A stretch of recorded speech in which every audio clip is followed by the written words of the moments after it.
Mai 68, octobre 2018, il fallait bien fêter cet anniversaire. L'anniversaire de ces événements qui ont fait que dans nos sociétés dites développées, on a en quelque sorte décidé de sacrifier l'autorité sur l'autel de la liberté. Alors nous, dans les rencontres humanisme et entreprise, cette année, on a décidé de réinterroger les concepts et de se poser la question de savoir s'ils étaient si opposés. Est-ce qu'on peut être libre dans l'autorité? Est-ce que l'autorité supprime nécessairement la liberté?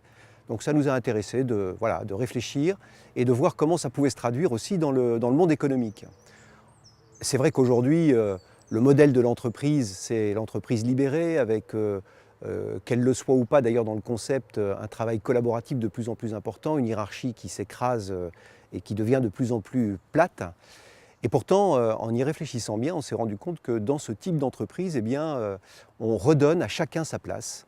Et d'une certaine manière, on n'abolit pas l'autorité, on la généralise, on fait en sorte que chacun puisse avoir sa part de responsabilité, chacun puisse avoir sa part d'autorité. Donc voilà, on va réinterroger tous ces concepts dans le cadre de l'entreprise.